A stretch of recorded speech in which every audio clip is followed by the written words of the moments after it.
Memphis is the home of the blues, rock and roll, and Earle Farrell. From the Collierville Square to the mighty Mississippi, the Earle Farrell for Memphis show is all about good things that happen across the Bluff City and the people who make Memphis cool.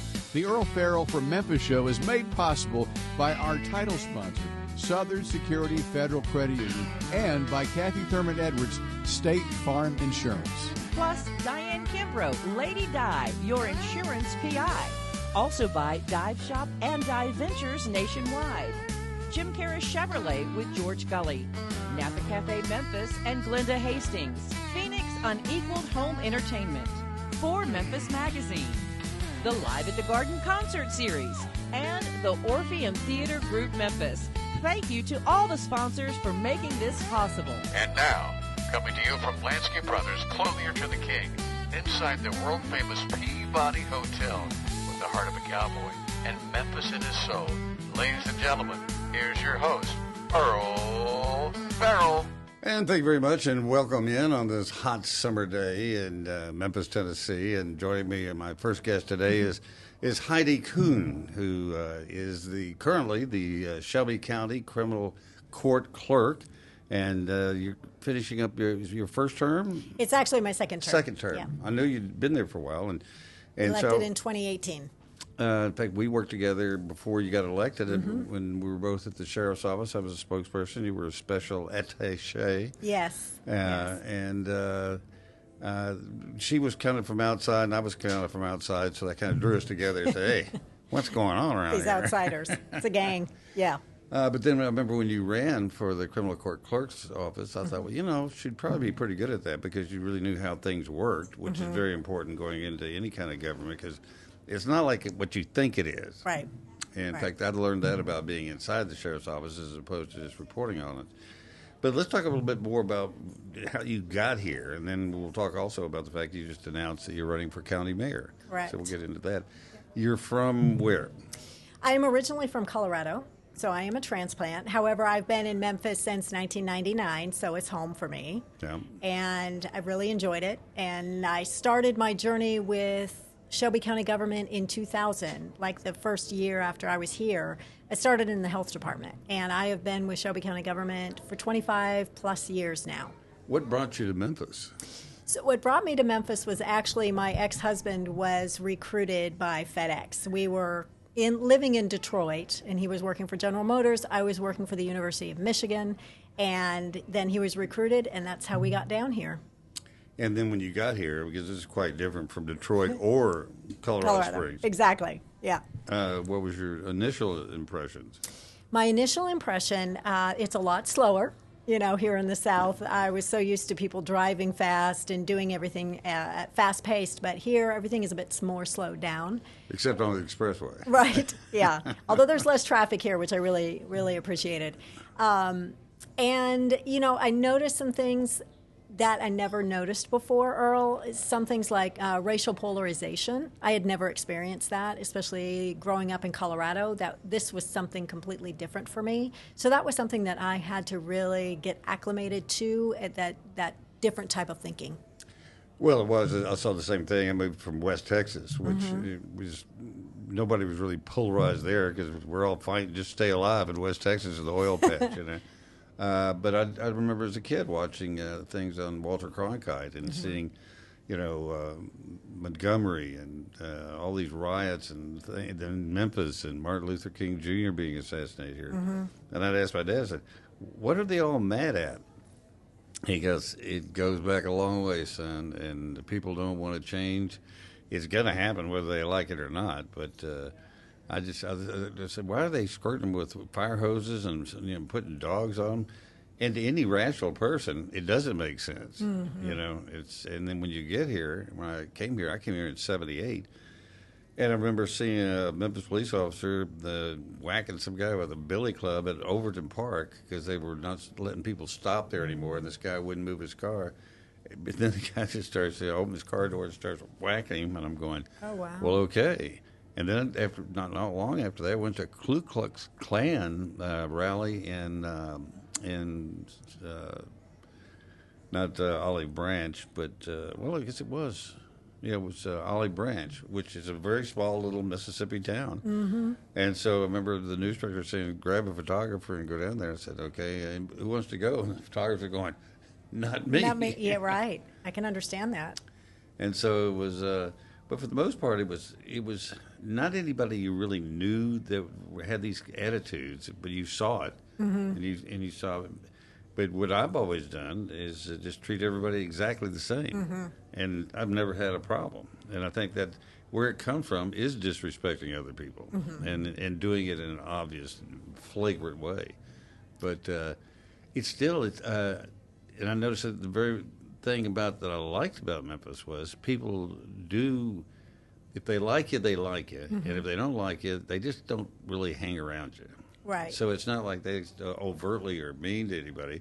They just sit there and go, bless your heart, we ain't hanging around you. And the longer you're here, bless your heart really isn't a compliment. So, no. But I completely agree. Where I grew up in Colorado, it was racially dynamic. I mean, we had a lot of Hispanics, we had blacks, we had Caucasians.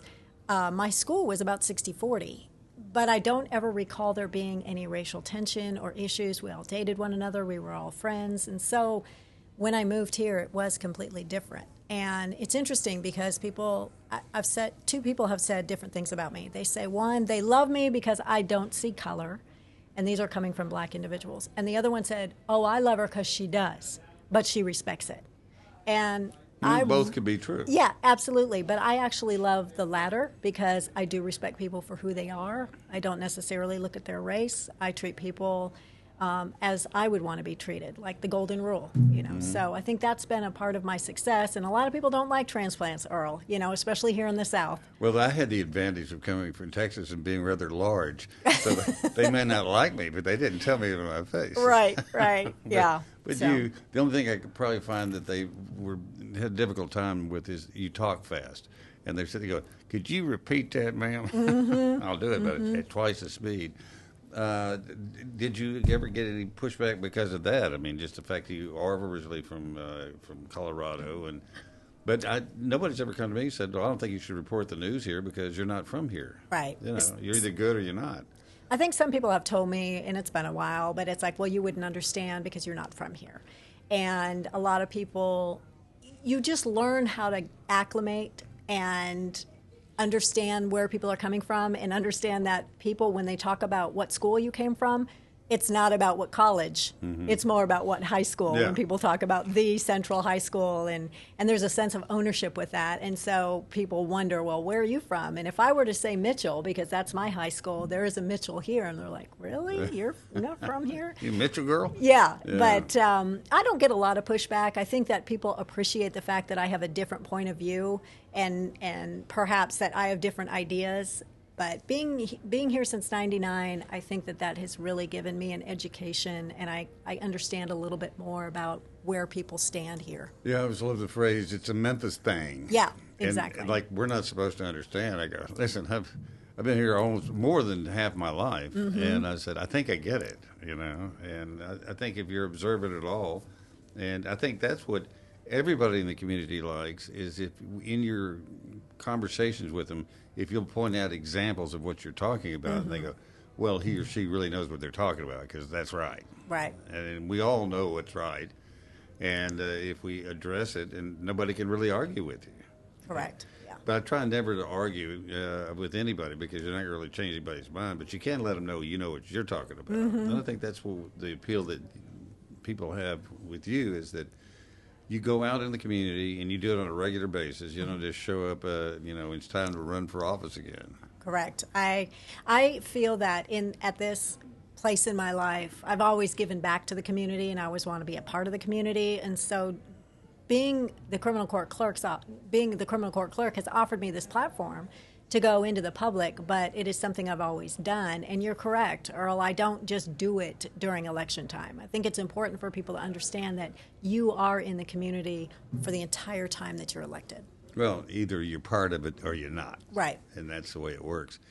I think a lot of people, don't understand the office of criminal court clerk. They think that you're in charge of convicting people, Right. And what you've done such a great job at is keeping the courts working on time, somebody on the bench, prisoners being there when they're supposed to be there, at the right place at the right time.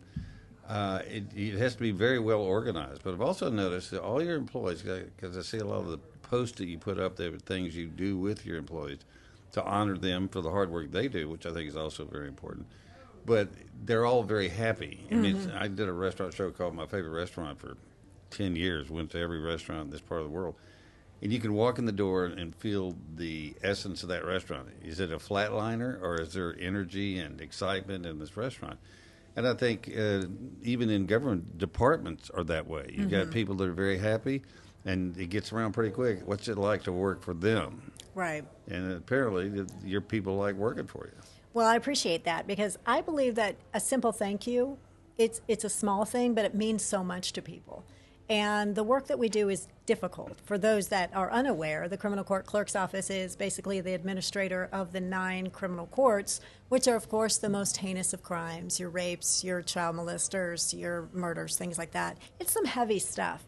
And so we're having to deal with that on a daily basis. And so I want to create an environment that is welcoming for my employees, because nobody wants to work, Earle, but we have to, right? So let's make it the best atmosphere we possibly can. And so I try and thank my employees, letting them know that they are valued. When you first came in, because I think it's, I know I've worked for a number of TV stations over the years, and I would go in, and I didn't start telling anybody what to do when I came in or how we used to do it at the last TV station.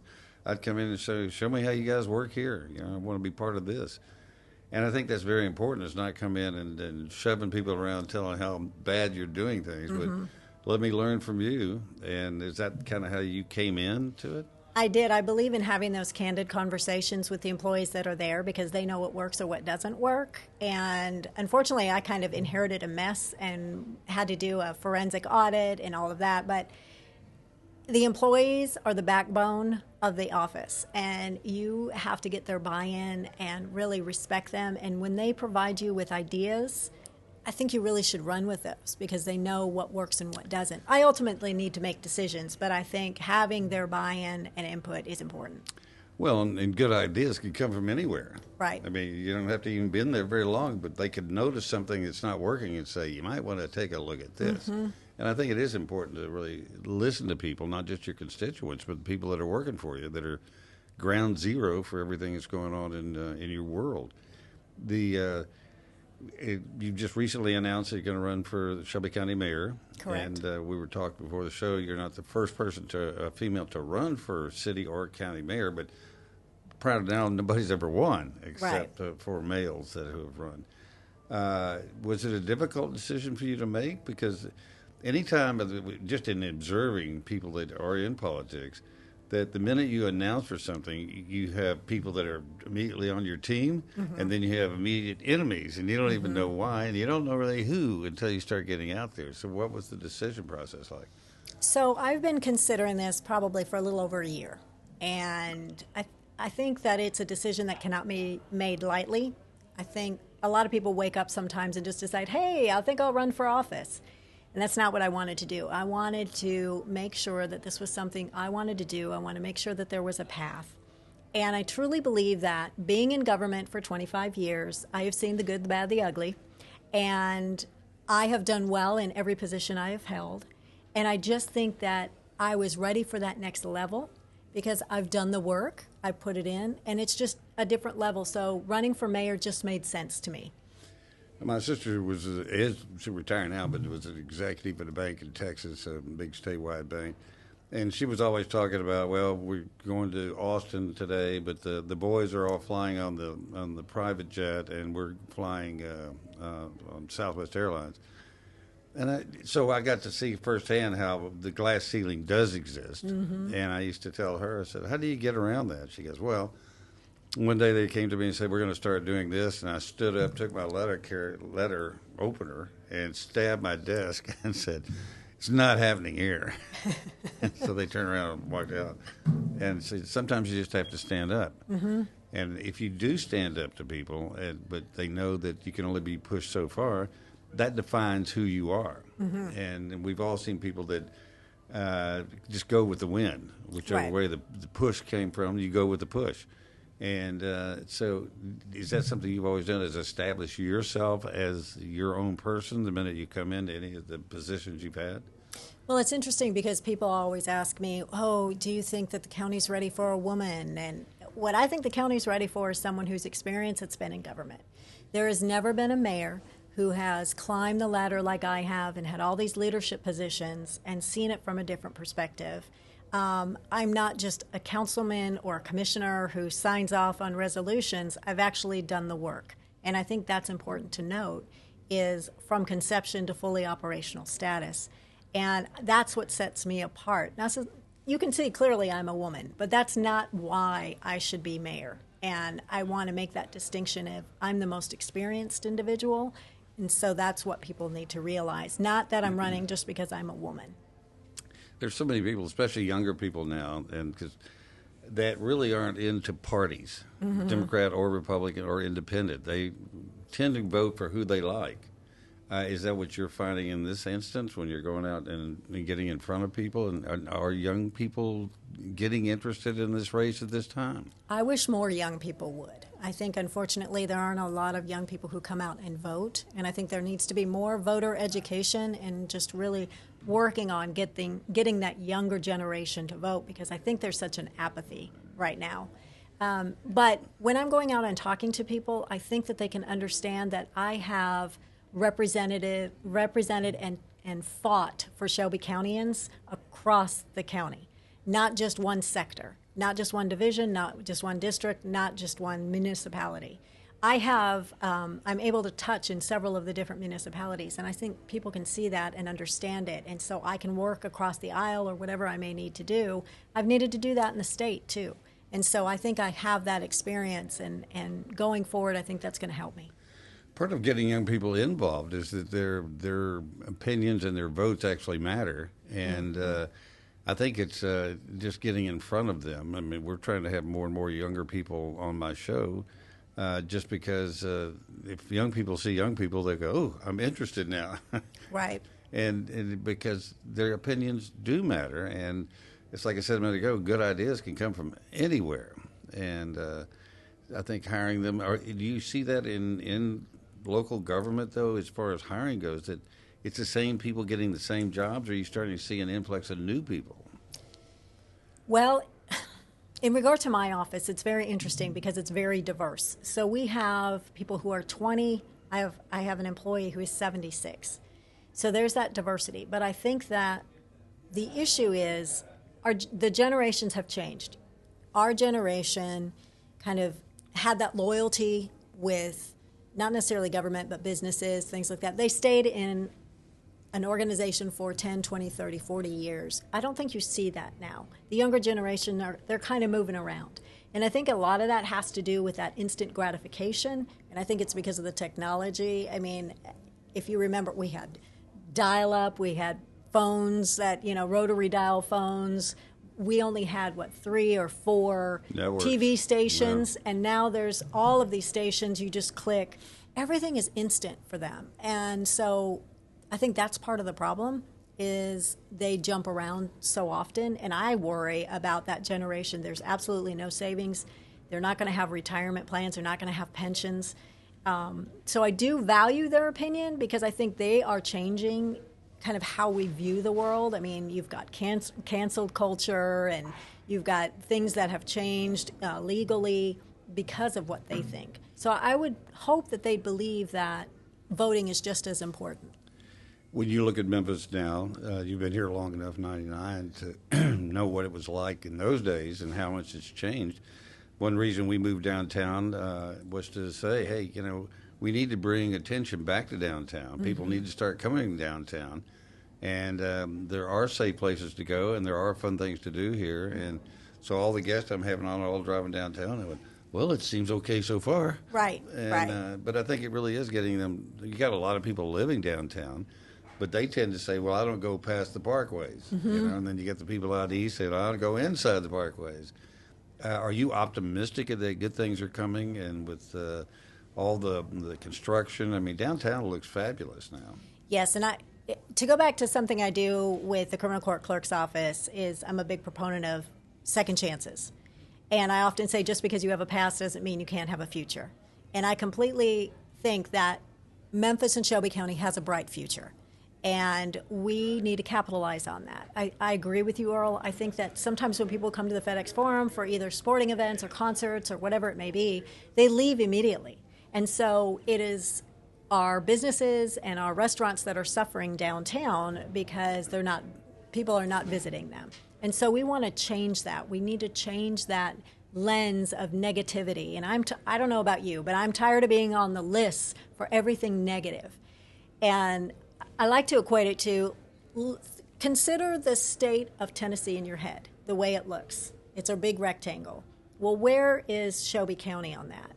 We're in the corner, right? And when you were young, you were probably sent to the corner when you were bad. Many times. Right? I can imagine.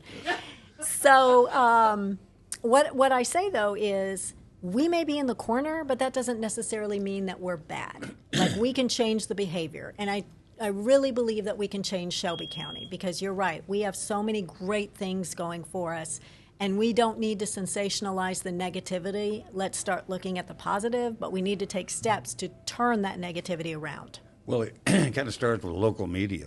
Because it's where so much of what we're seeing and hearing is coming from.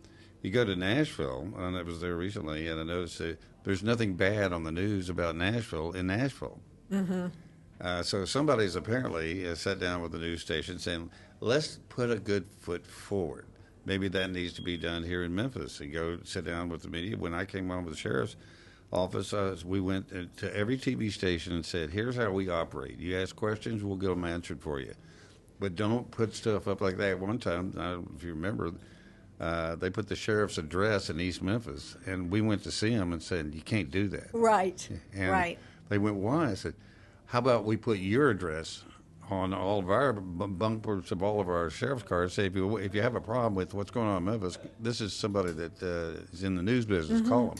You wouldn't want that, or go see them. And so, well, in evidence, the city mayor recently had some guy jump over the wall. Right. And so it's a very dangerous thing to do.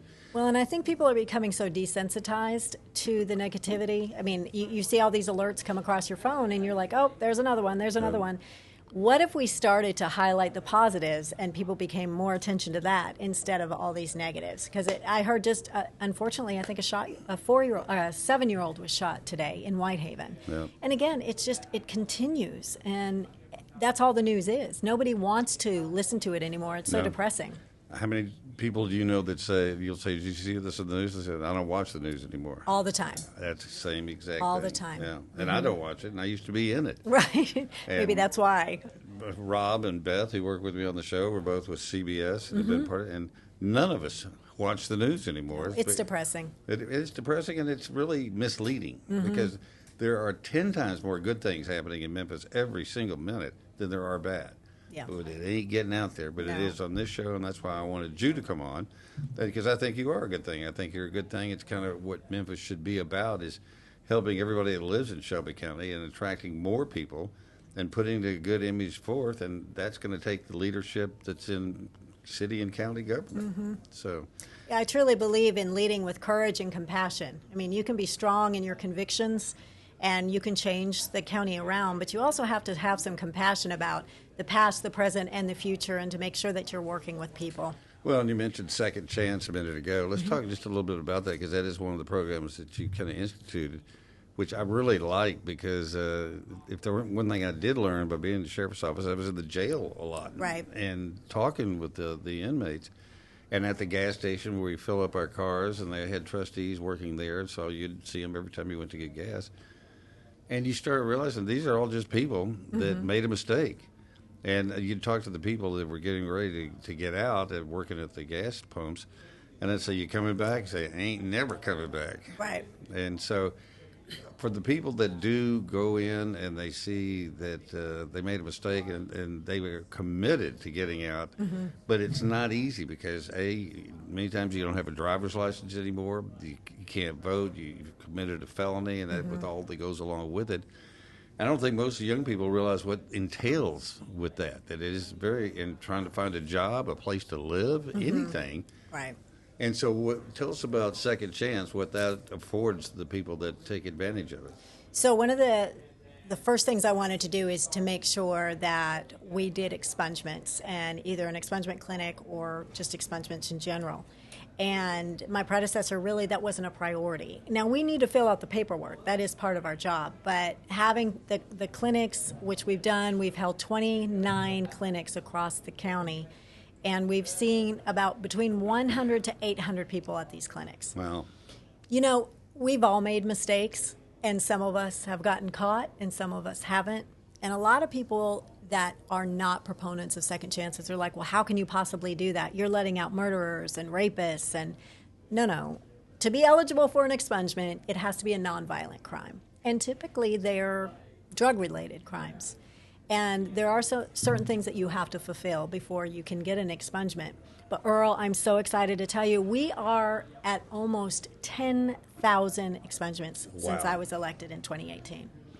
And when you look at the grand scheme of things, if we want to change crime, we have to be a part of the solution. And so I, as the criminal court clerk, I am a part of the criminal justice system. I may be a small cog in that wheel, but a cog nevertheless. And so I had the opportunity to provide second chances to individuals. And what that really means is clearing your record so that you have an opportunity to go back to school, get a job, buy a home, and become a productive citizen. So we reduce that recidivism rate. Well, it's a very difficult thing to do, because I said if you've got a felony on your record, you can't hide it. I mean, everybody's business is out there, especially with the internet and all the available search engines into who you are. And those people know better than anybody how inhibiting it is to try to get back into life and be straight and do what you're supposed to do, because it's almost like you're hemmed in to be nothing but a criminal when you come back out again. Yes. I would love for you to get a couple of the people that have been helped by the program and bring them in, and let's talk about what it was like before they had their record expunged versus now, because I bet those are some really amazing stories. And it's immediate. I mean, when they go to rent an apartment, no longer is felony next to your name. Yeah, and you don't have to check that box of, have you ever been convicted of a felony? Yeah. I mean, they don't have to check it. And you're right, there are so many testimonials, and I hear about it all the time. I've got some great examples, but I don't get to talk to the 10,000 people that we've expunged. But now they're able to go back and get a job and provide for their families. There's one individual I can give a quick example of. He came out of the clinic with tears in his eyes and had said, thank you so much, because when you have a record, you can only work at temp agencies, and they will only keep you there for about 6 months, because then they have to pay for insurance and benefits and things like that, so they have to jump around.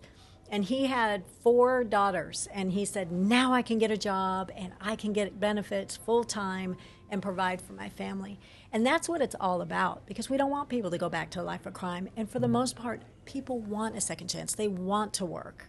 It's just they don't have that availability or that opportunity. Well, and people are going to put food on the table somehow. And if we can help them do it in a legal, legit way, they feel good about it. Everybody feels good about it. But absolutely. Reducing barriers and increasing opportunities. That's what we're about. I mean, I can tell you how many friends I personally have that have made mistakes and done time. And because I've had people say, well, he's a crook. He's a criminal.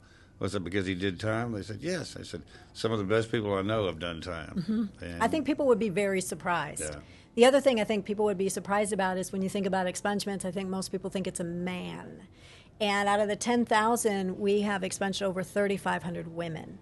And the recidivism rate for women is a lot higher. They typically are the main breadwinner, or they're the single parent, and so they have to figure out how they can put food on the table. And it makes it very difficult. But 3,500 women we've expunged.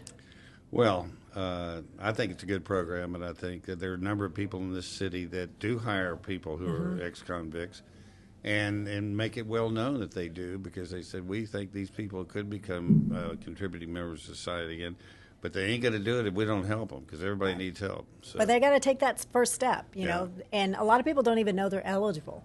And so that's why I always tell them, you can either call our office or you can come by or go to one of our clinics, because even if you're not eligible, we have about 25 vendors there at the clinic to make a person whole again for either them or for their family. I mean, we have educational services, we have community services, we do have individuals that hire on spot. So It is a resource. You should use the criminal court as something that could help you as well as lock you up. But it's all part of the job. Heidi Kuhn, thank you very much for coming and spending some time with us. And once again, if you got a couple of people you could bring in and get to hear their stories about how second chances work for them, I'd love to do that. I would love to. Thank you. Right. I appreciate it. Thank you. We're going to take a quick break here from some of our sponsors, then we'll be right back. So stay with us. Hi, I'm Dawn Grader, President and CEO of Southern Security Federal Credit Union. We're the proud title sponsor of the Earle Farrell for Memphis show, coming to you live from Lansky's in the world-famous Peabody Hotel and celebrating all of the great things about our great city, Memphis, Tennessee. Hi, I'm Glenda Hastings, owner of Napa Cafe, and I'm so proud to be part of the Earle Farrell for Memphis show, streaming live from Lansky's from the Peabody. We will be showcasing not only Napa Cafe, but some great restaurants around town. We look forward to seeing you. Hi, everyone. It's Diane Kimbrough, Lady Di, your insurance PI. And I'm here to tell you about the new podcast that Earle Farrell for Memphis is doing. And we're doing it downtown live from the Peabody, which is behind me and next to the Rendezvous. And we're going to be talking all things Memphis, but we're also going to be talking about health insurance because that applies to everyone. And I can help you in every area. So I look forward to you listening to us and learning more about what we can do for you in Memphis and how I can help you with your health. Hello, Memphis Mid-South. And first, I'd like to thank you for visiting with Earle Farrell Memphis today. And we want to support him just like you do. I'm George Gully, one of the sales managers at Jim Carey Chevrolet. We've been in business here in Memphis for over 75 years. I've been associated with the company for almost 25. And I'll help you find the right car, truck, or SUV here at not only our Chevy store, but also Buick, GMC, Nissan, Subaru. We can help you find that right car. Keep watching Earle and come see me. Thanks so much. Hi, I'm Kathy Thurman Edwards, State Farm, and I'm so excited to be one of the sponsors for the Earle Farrell from Memphis show, broadcasting live from Lansky's at the Peabody. And I'll tell you all about what we've got going on at our office. Gift cards for quotes. No purchase necessary. I'm better looking than a lizard. Hi, this is Randy Wright from the Dive Shop and Dive Ventures in Memphis. We've been in Memphis over 64 years teaching people to dive, snorkel, and swim. We'd love to have you come join us and have some fun. We're also a part of the Dive Ventures group with 18 locations across the country, stretched from Phoenix to Vienna, Virginia. Please give us a call. We'll be able to take care of you at 999 South Yates in Memphis or call us at 901-763-DIVE. Hi, I'm Brett Batterson, President and CEO of the Orpheum Theater Group in downtown Memphis. We are so pleased with our partnership with the Earle Farrell Show and very happy that he is broadcasting live from Lansky's at the historic Peabody Hotel. We're all here to make Memphis better.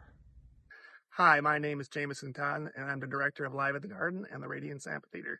And we're so excited for our 25th year of Live at the Garden here at the Memphis Botanic Garden. We've got a great lineup for you this season, so come on out. Hi, I'm Olivia Wall, Director of Marketing and Communications for Memphis Botanic Garden and Live at the Garden. We've had Earle Farrell right along the way for the past 25 years, and we can't wait to talk more about the season this summer on the Earle Farrell for Memphis show. So come out to Live at the Garden. Our first show is on June 21st. Hi, my name is Scott Fueling. I'm president of Phoenix Communications here in Memphis. I'm really proud to support Earle Farrell's show, as is everybody else on the team. We love Memphis, and we love doing things to promote Memphis, and we can't wait for this to get started. Here we go. And welcome back. Joining me now is somebody I've known since she was a little girl. We were talking about it a while ago. Pat Mitchell Worley. Welcome to the show. So if I'm old, that means you're even older. Ancient.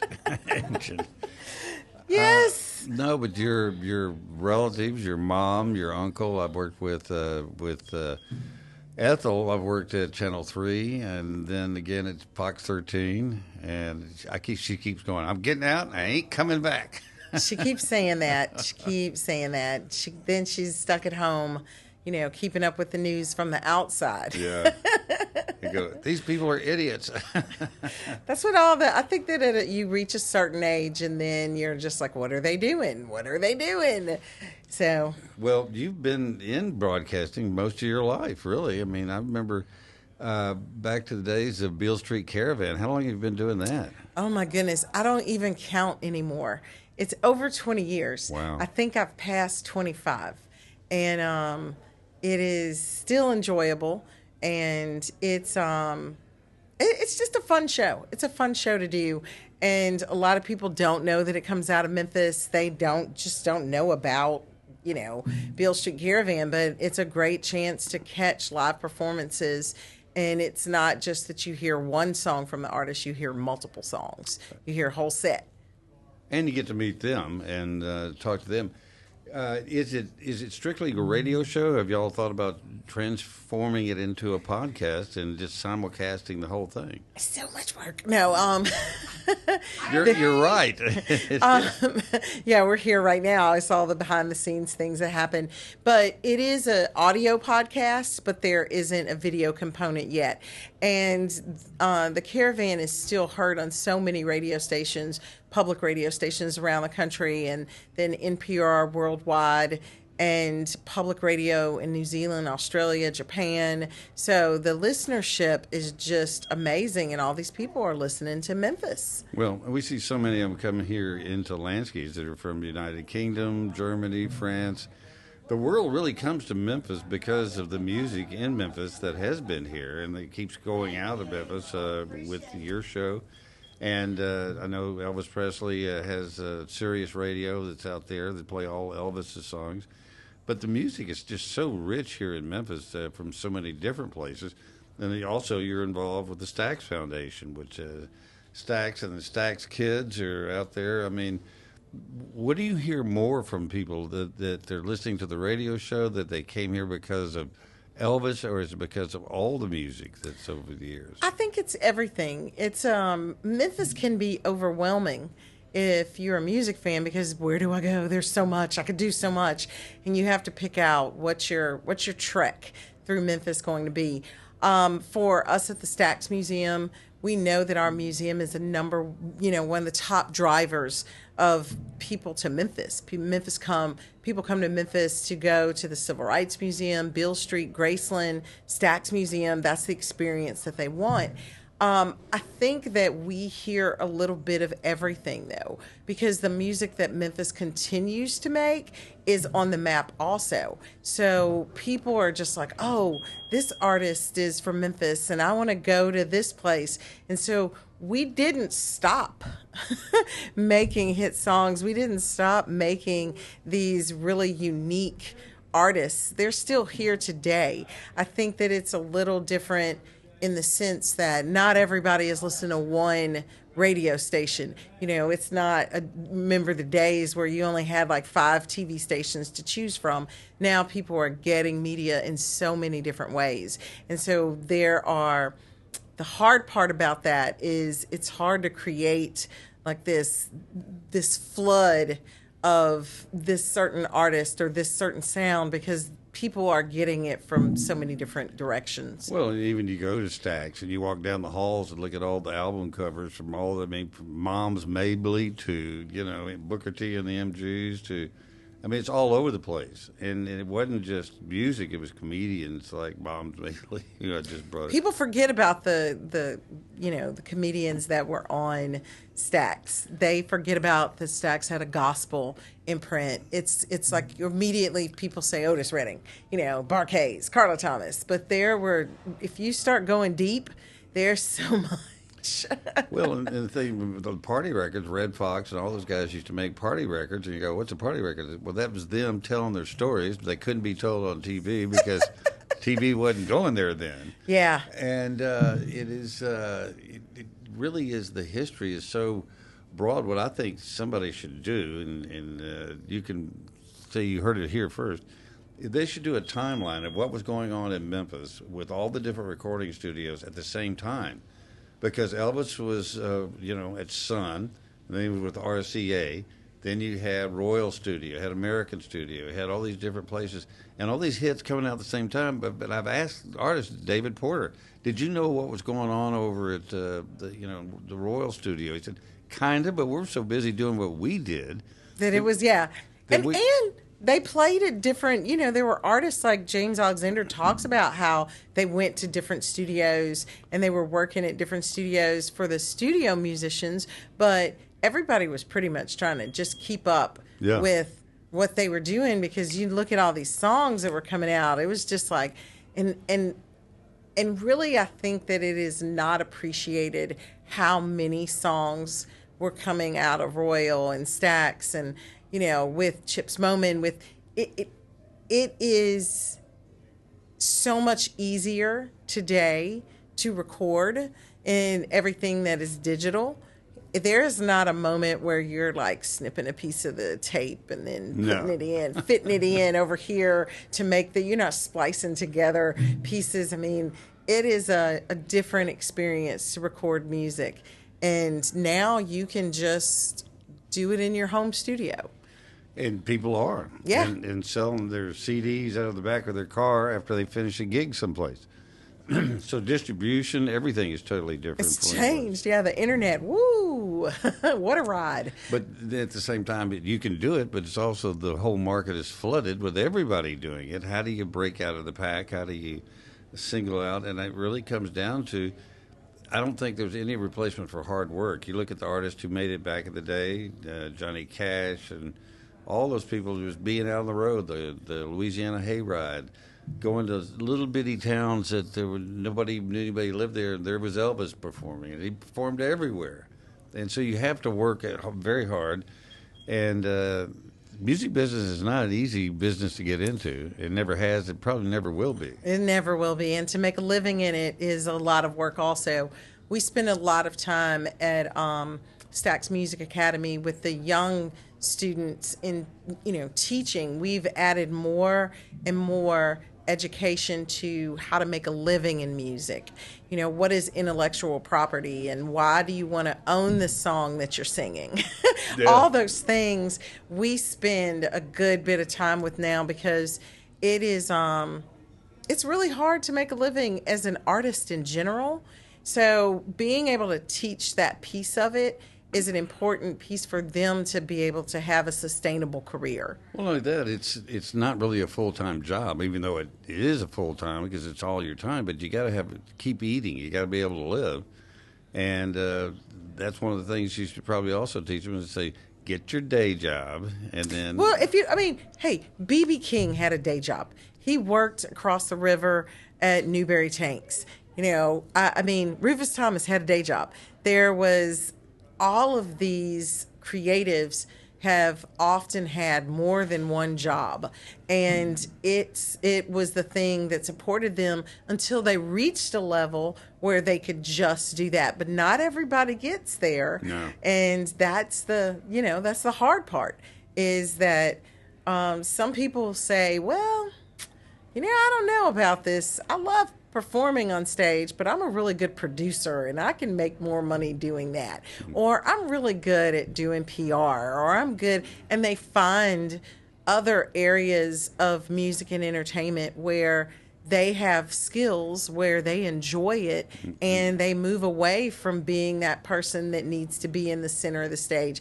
I mean, it takes far more jobs to support the artist on stage than it does those positions available for artists. It takes a team of people. Usually they're your relatives and friends who do it for nothing because they believe in you. And so I do know that I've often said that the worst thing that can happen to you is have some talent, because then you want to go do it, Fortunately, I had no talent whatsoever. I couldn't play anything, couldn't sing.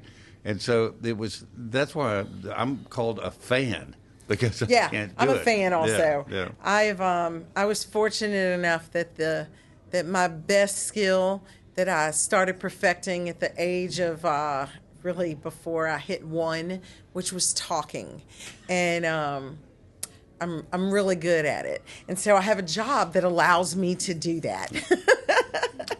I as well. In fact, my dad told me when I was a little kid, he said, I don't know what you're going to end up doing, but somehow it's going to involve talking and BS. Well, he nailed that one. Know yourself. Yeah, know yourself. Know what you're good at, and what skills you can work on and everything. I think that it's interesting working with a lot of young people, because we've got 100 kids at the Music Academy. We have a charter school that has 680 kids in the charter school. And you're meeting all of these young people as they're on this journey of trying to figure out who they are.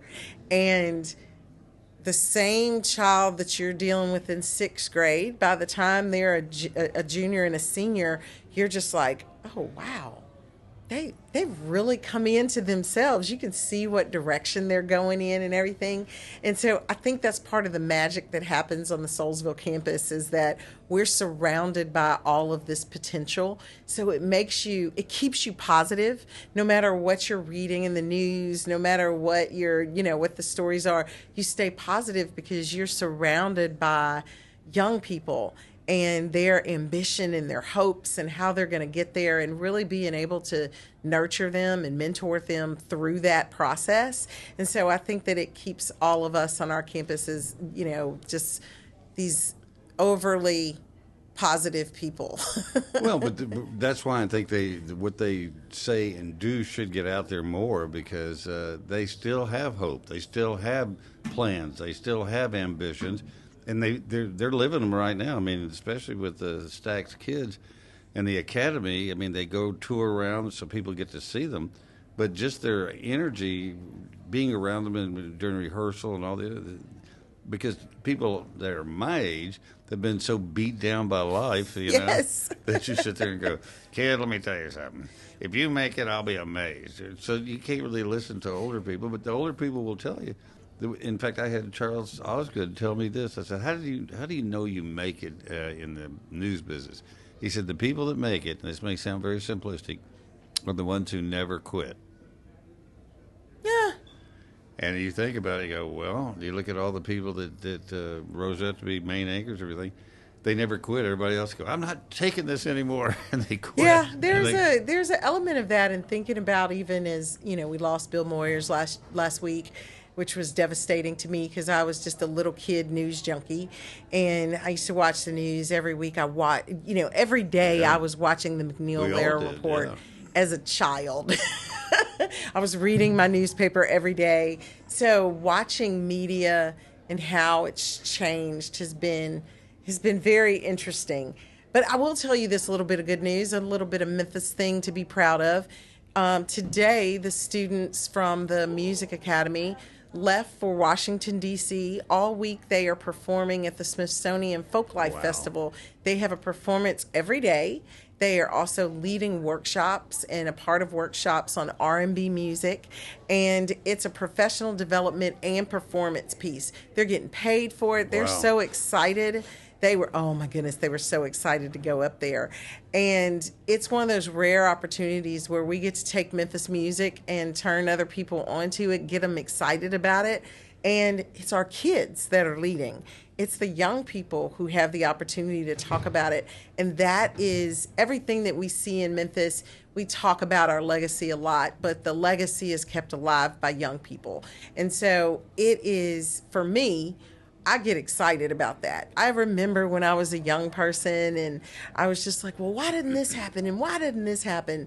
And at a certain point, I realized, if I want to see those things happen, then I have to make them happen. And this is a city where you can make things happen. And so for our kids to get that opportunity to see that, okay, this is as much as I can dream, as much as I can, see moving forward, and people will help me. Oh my goodness, this is amazing. So I think that's a thing about Memphis that we forget sometimes. And plenty of people give us negative stories and all that, and we hear plenty of negative stories, but it is a city where anything can happen. And that always makes me feel good about the people that I run into and the people that I interact with in this town, because it's just, I wouldn't live anywhere else. Well, and I think about that every time, because I moved here from Dallas in 1978. Didn't know a living, breathing soul. After the first year, I loved Memphis, and the reason I did is because if they like you, they like you. And it doesn't matter if you got money or you don't have money, or whether you got a good job or a bad job, they just like you. And you think about all your groups of friends, you have all these eclectic people, and you go, what's that guy do? He goes, we don't know. We I don't think he works, but he's a cool guy. We like having him around. Yeah. And that's Memphis. At the same time, if they don't like it, if you come in and try to BS people or, or not. Or think that you know how to do it and they don't. Yeah. There's plenty of people who've come to Memphis to try to show us how. Yeah, show us how it needs to be done. Here's how they do it in the big city. Yeah. Get back to me on that. But it's one of the coolest cities I've ever been around, much less lived in. I mean, Dallas was such a pretentious place. First thing one knows, what do you do and how much money do you make, and can you help me? And that's the last thing they ask you in Memphis. They don't care. Mm-mm. I do love to tell people from Texas that if it wasn't for Tennessee, there'd be no Texas, right? And I've always said, if you'd brought a few more guys from Tennessee, we wouldn't have lost that one. So, but and I love the history of this town because it is a gritty town. I mean, 2 yellow fever epidemics nearly took us down to nothing. We lost our charter. And came back. And we've come back a number of times over the years. And I think we will come back over all this that's going on now that people think that it's just, most of it's bad publicity. And other cities are having the same thing happen. The word is not as prevalent there as it is here. But I don't talk about it. We talk about the positive things just like happened to you here, the Stacks kids and all that's going on over there. Because there's plenty of stuff happening. Yeah, there's so much that's happening in Memphis that if you don't have anything positive, Memphis, that means you didn't go out. No. You didn't talk to anybody. There is somebody in this city right now that has a great idea or is doing something wonderful for the community and they just need some support. Yeah. And all you have to do is just ask around. There's somebody that goes to church with you that has this big idea and wants to help other people and they need your help to leverage it. Or there is somebody who is, sitting around going, how can I make this bigger? And if you just help them, they can make it bigger. So I always say if somebody has something negative, I'm just like, well, what are you doing? Yeah. What are you doing to help? Yeah. You can be negative all you want.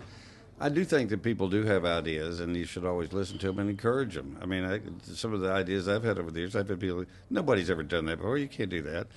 And a year later, I was doing it. And same thing with moving downtown. They said, well, how are you going to pull that off? I said, because I'm going to pull it off. But you don't do it by yourself. You get everybody to help you, and that's what we do with the young people is help them. What can I do to help you? Yeah. And you can find something that you can do that could help them. And it can come from anywhere. Transportation, helping them raise money to get into a summer intern program someplace. It's what can we do to help you and get you started on the right foot in life, and then they give back in their lifetime. So that's really the way it should work, as opposed to teaching kids how to commit crimes because that's the easiest thing to do, and then they try to straighten their lives out for the rest of their life and get them going straight at first. And that's why it's so good at the Stacks is you start them out as little kids and give them positive role models for the rest of their life. Yeah, I think that unless you're around kids all the time, it's hard to really understand how hard it is to be a kid today, how hard it is to be a teenager. And it is, there's so many things, so many people that are trying to influence them with negative things, that those of us have positive things to give. We've got to be up front. Yeah. We've got to be loud. We need to shout it from the rooftops. Hey, you've got a chance. Keep doing this. I see you doing that good thing, and building them up, because the people that want, all they have to do is go on their phone and look at scroll through all the negative behaviors, and it's overwhelming, in fact. So to be able to provide the positive and to be able to just give somebody the encouragement to try something new. I mean, we had I had a young lady. She was part of our mentoring program that we did with the chamber. She goes to the charter school. She is a Questbridge scholar. And Questbridge is these really competitive scholarships. And they had over 25,000 kids apply for it. And of the 25,000, they picked nationally around 2,500. And we had 2 at our charter school. Wow. And one of them, when we did one of the chamber events, and she was, they asked her, what she got from the mentoring piece with these women professionals talking to her. And she said, I really understood what it means to give back, because all of these women, they have things that they're giving back to. They have ways that they're active in the community, and they're being the positive thing that they want to see. And she goes, that was my biggest lesson from this, is that everybody who's where I want to be, they were giving back to Memphis. And she goes, that's what I want to do. And so I was just like, oh. Well, it does, and it shows you they do get it. Yeah. They do get it. And I think that's what we need to do, is keep working on that. How, if they want to obviously come to Stacks, tell them how they can do that. Whoop, whoop. And also the Academy and what's happening with that. So the Academy, this past Saturday, they were supposed to have their summer finale at the Overton Park Shell. We were rained out, and all this humidity in the air, I guess rain just moved in on us. That show has been postponed to August 23rd. And so we're performing at the show August 23rd, and it's a great show. Then the museum, the Stacks Museum is there. It's open every Tuesday during the summer. We have free performances in the middle of the day. They're like from 2 to 4. So it's a great opportunity for somebody to sneak out of work and get a little pick-me-up, and then go back to work feeling all sold out. And we've also got a B.B. King exhibit that opens on the 24th of July, that's a part of the 100 Days of B.B. King, and it's photos from B.B.'s performance at the Mud Island Amphitheater. It was Labor Day weekend, 1982, right after Mud Island opened, and that exhibit will start, so I'm excited about that. I wasn't at that show. I wish I was. Well, I was, and I wasn't even a young man then. The thing about BB I always loved is that he would always, they'd take a break and he'd go out to the bus and people would line up for him to sign autographs. Then he would do it after the show, and he would not stop until every autograph had been signed. Who does that anymore? Yeah. I mean he was in the number of show dates that he did every year was just like ridiculous. Artists don't tour like that. And it was always a great show. I think that was it. He just had a work ethic, and they grew up with that work ethic. And you work. If somebody says, "Can you come play?" You go, "Yeah, I'll be there." Yeah, like I said, his day job was at Newberry Tank Supply. Yeah, well. So it's a we're excited about the exhibit, and we are continue to host free events in the museum. We still do free field trips even during the summer. We have a lot of summer camps that are coming in.